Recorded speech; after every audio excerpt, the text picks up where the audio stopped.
تو بابا آپ کو باہر ہی نہیں لے کے جایا کریں گے، انہیں بہت ڈر لگنے لگ جائے گا۔ وہ انگلیوں کی پوریں یوں پھیرنے لگا جیسے بچیاں اس کی انگلیاں تھام رہی ہوں۔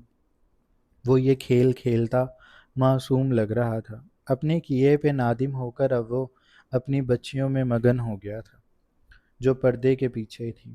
نمل کے سر کو اس نے اپنے بازو پہ رکھا اور اس کا چہرہ اٹھا کر دیکھا، پھر اس کے لبوں کو چوم لیا۔ میرا نون رہ گیا تھا، اب میں تمہارے ساتھ مکمل ہوں۔ اس نے آخری کا نون لبوں سے لکھ دیا تھا۔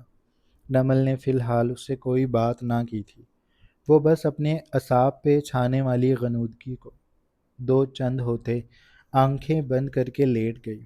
شایان دوبارہ اپنی بچیوں کے ساتھ کھیلنے لگا تھا۔ اگلے 2 دن وہ نمل کو بس خاموشی سے دیکھتا رہا تھا۔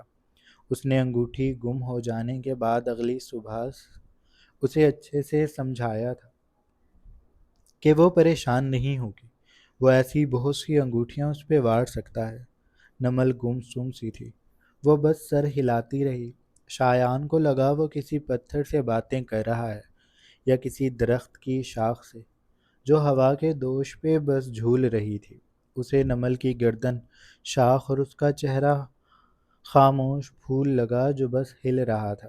شایان جب سمجھا سمجھا کر تھک گیا تو خود ہی چپ ہو گیا۔ 2 دن ایسے ہی خاموش کٹے تھے۔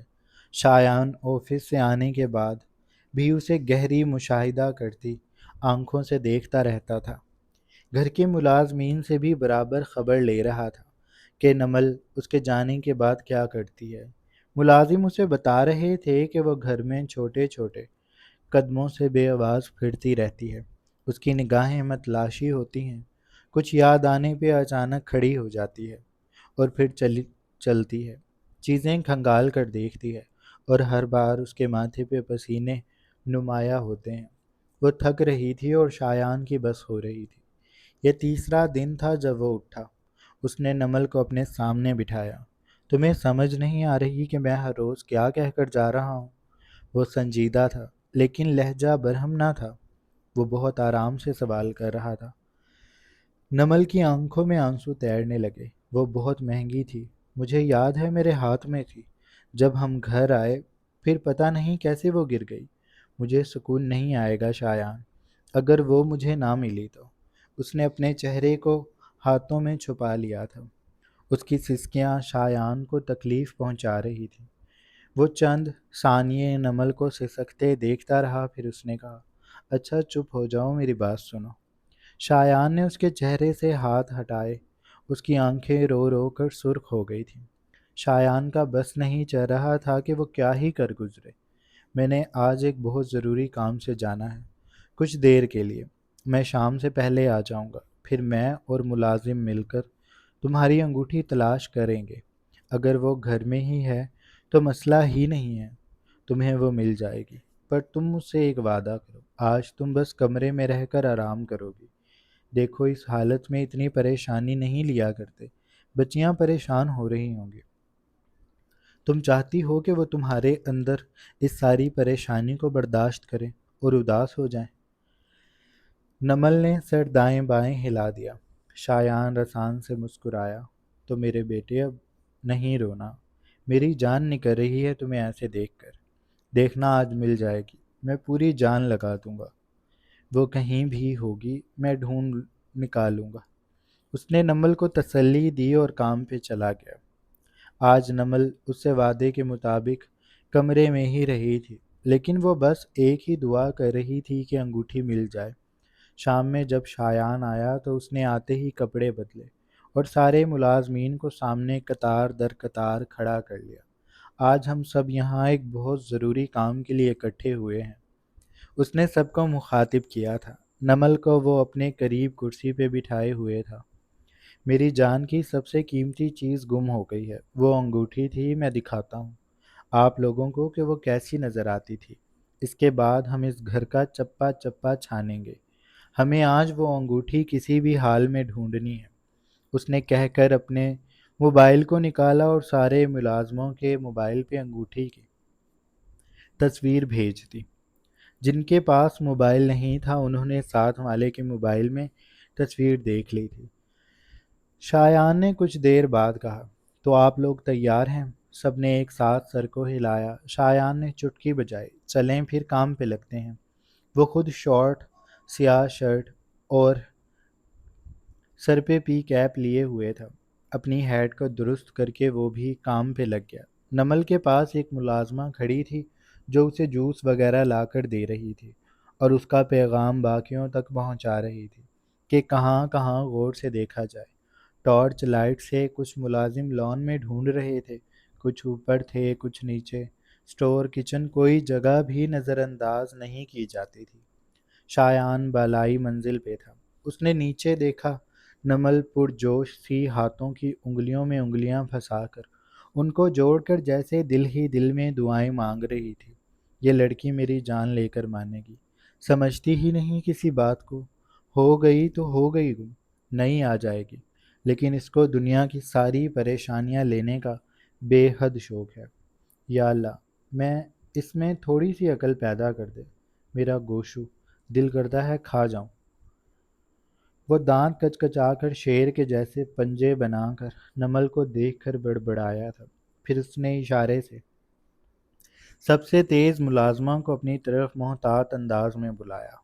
جب ملازمہ اس کے پاس آ گئی تو اس نے دور ہو کر کمرے کے دروازے کے قریب جا کر اپنی جیب میں ہاتھ ڈالا اور وہاں سے انگوٹھی نکال کر اس کے سامنے کی۔ یہ تم کچھ دیر بعد چیختی چلاتی میڈم کو دو گی اور کہنا کہ یہ تمہیں ملی ہے، اس واس کے نیچے۔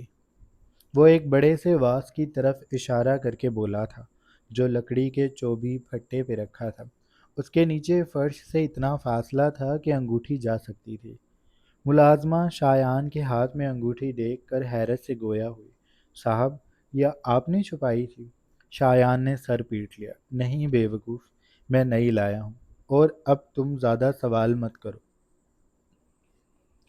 جو کہا وہ کرو، اور اگر تم نے سچ جا کر نمل کو بتایا تو میں تمہیں سب سے اوپر والی منزل سے نیچے پھینک دوں گا، یا تم پہ ہی اس انگوٹھی کے چوری کرنے کا الزام لگا کر تمہیں جیل میں ڈلوا دوں گا، اور پھر تمہیں پھانسی ہو جائے گی۔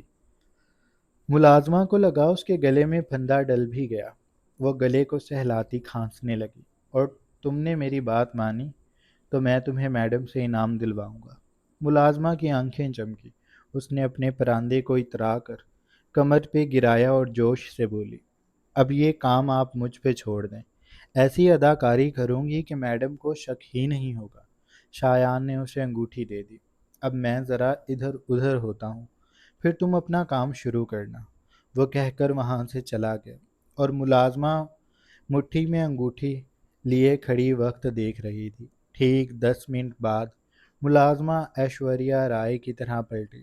ریلنگ کے قریب آ کر وہ دونوں ہاتھوں کو ریلنگ پہ جما کر پورے جوش اور اطراحت سے حلق کے بل چلائی، باجی اللہ کے فضل سے مجھے انگوٹھی مل گئی۔ پورے بنگلے میں جیسے زلزلہ سا آ گیا۔ ساروں کے منہ پر ایک دم سے انڈین ڈراموں کی طرح ڈھش ڈھش ڈھش ہوئی۔ سب اپنے کام چھوڑ کر اوپر دیکھنے لگے۔ پھر ملازمہ سیڑھیوں کی طرف سلو موشن میں بھاگی۔ اس کا پراندہ اس کی کمر پر لہرا رہا تھا۔ وہ کسی پرانی فلم کی ہیروئن لگتی تھی۔ شدت جذبات کے باعث اس کا پورا وجود لرز رہا تھا۔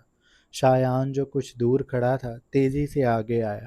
ریلنگ پر پہنچ کر اس نے حیران کن لہجے سے پوچھا، کیا انگوٹھی مل گئی؟ ملازمہ نے ایک لمحے کو رک کر اس کی طرف دیکھا اور سر کو ایسے ہلایا، اس کی آنکھوں میں نمی تیرنے لگی تھی۔ پھر وہ بھاگ کر نمل کے قریب آئی جو اپنے جگہ سے کھڑی ہو گئی تھی۔ اس نے نمل کے سامنے آ کر اپنی ہتھیلی کھول دی۔ باجی مجھے انگوٹھی مل گئی، مجھے انگوٹھی مل گئی باجی۔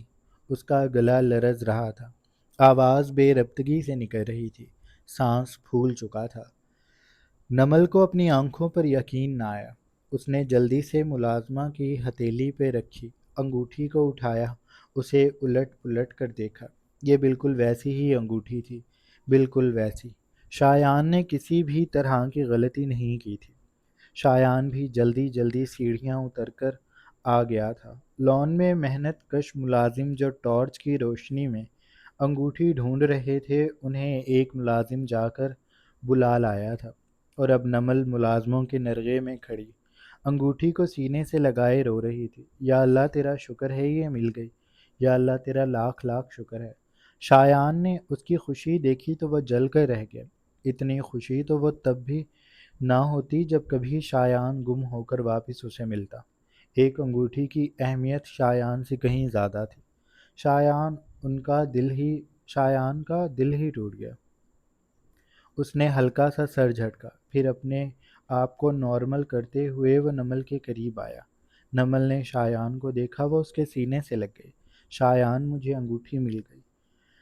شایان نے سکون بھرا سانس لیا۔ میں نے تمہیں کہا تھا نا مل جائے گی، تم اکیلی ڈھونڈتی رہی، اب دیکھو ہم سب نے کوشش کی تو مل بھی گئی۔ وہ نمل کی کمر کو سہلا کر ملازمہ کی جانب متوجہ ہوا۔ تم نے بہت اچھا کام کیا ہے، اب تمہیں میڈم انعام دیں گی۔ تمہارا بہت بہت شکریہ، تم نے اتنی مہنگی چیز ہمارے لیے ڈھونڈ نکالی۔ وہ اس کو داد دے رہا تھا۔ ملازمہ نے تشکر سے سر کو خم دیا، سینے پہ ہاتھ رکھ کر وہ بہت عاجزی سے بولی، صاحب ہم لوگوں کا تو کام ہی ہے آپ لوگوں کی ملازمت کرنا۔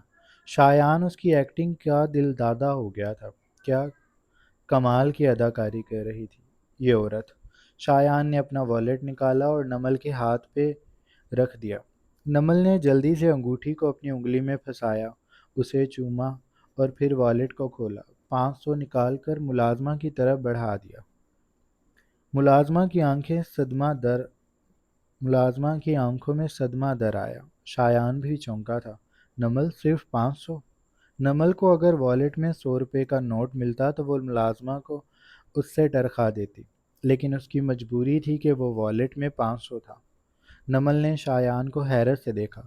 500 کم نہیں ہوتے شایان۔ شایان کے لب بھینچ گئے۔ یہ لڑکی ملازمہ کو غصہ دلا کر سچ اگلوا لے گی۔ اس نے بس اپنا سر نہیں پیٹا تھا۔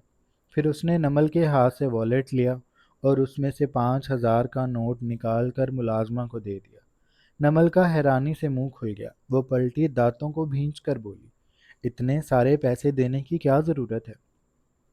شایان نے اس کی بات پہ سر جھٹکا، کوئی بات نہیں، انہوں نے ہماری مدد کی ہے، اتنا تو حق بنتا ہے، اس نے کہہ کر والیٹ کو جیب میں ڈالا اور پھر سارے ملازموں کو مخاطب کر کے بولا، آج سب کو میری طرف سے پیزا۔ سارے ملازموں میں خوشی کی لہر دوڑ گئی۔ نمل کو اس بات پر بھی اعتراض تھا، پر وہ انگوٹھی مل جانے کی خوشی میں اس قدر ڈوب گئی تھی کہ وہ کوئی اور سوال نہ کر سکی۔ وہ بار بار اپنی انگوٹھی کو دیکھ رہی تھی، اسے چوم رہی تھی، اور شایان شکر ادا کر رہا تھا کہ اس نے ایک اور دن گزرنے سے پہلے انگوٹھی کا انتظام کر لیا، ورنہ کل تک یہ لڑکی دم توڑ دیتی۔ ملازموں کو دی جانے والی دعوت کے بعد وہ نمل کو لے کر کمرے میں آ گیا تھا۔ نمل اور شایان دونوں ہی تھک گئے تھے۔ اس نے کمرے میں آ کر نمل کو بیڈ پہ احتیاط سے لٹایا اور اس کے اوپر آ کر اس کے چہرے کو دیکھتے ہوئے گویا ہوا، 2 دنوں سے میری جان نکال رکھی تھی تم نے، میں نے کہا تھا نا انگوٹھی مل جائے گی۔ گھر میں گم ہوئی چیزیں کہیں بھی نہیں جاتی، یہ گھر میں ہی مل جاتی ہیں، اس نے کہہ کر نمل کے ماتھے کو چوما، پھر وہ اس کے پہلو میں لیٹ کر اس کے ہاتھ کو تھام کر دباؤ دینے لگا۔ میں نے تمہاری ٹینشن کم کر دی نا؟ نمل نے سر ہلایا۔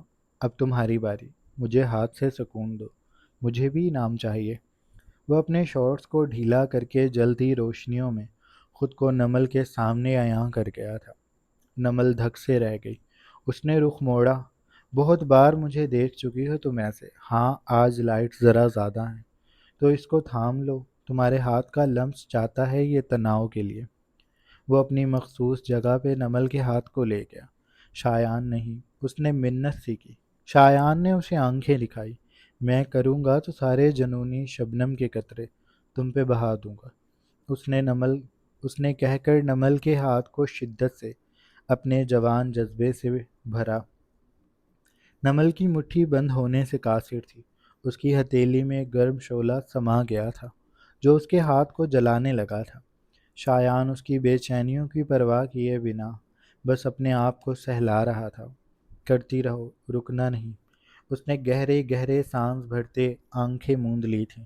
کمرے کی روشنیاں اس نے تب بجھائی تھیں جب وہ بری طرح کاں کر نمل کو خود میں سمیٹ گیا تھا۔ اس کی گراہٹیں شیر جیسی تھیں اور نمل خود بھی ہانپتی اپنے ہاتھ کو کانپتے ہوئے دیکھ رہی تھی۔ ہر طرف شایان کا جنون قطرہ قطرہ بکھر گیا تھا۔ جاری ہے۔ جناب یہ تھی ہماری آج کی ایپیسوڈ۔ آئی ہوپ آپ لوگوں کو اچھی لگی ہوگی۔ اگر آپ کو قسط اچھی لگی ہے تو آپ چینل کو لازمی سبسکرائب کر لیں، بیل آئیکن کے بٹن کو بھی پریس کر لیں اور اپنا ڈھیر سارا خیال رکھیے گا۔ بہت جلد ایک نئی قسط کے ساتھ حاضر ہوں گے۔ تب تک کے لیے اللہ حافظ۔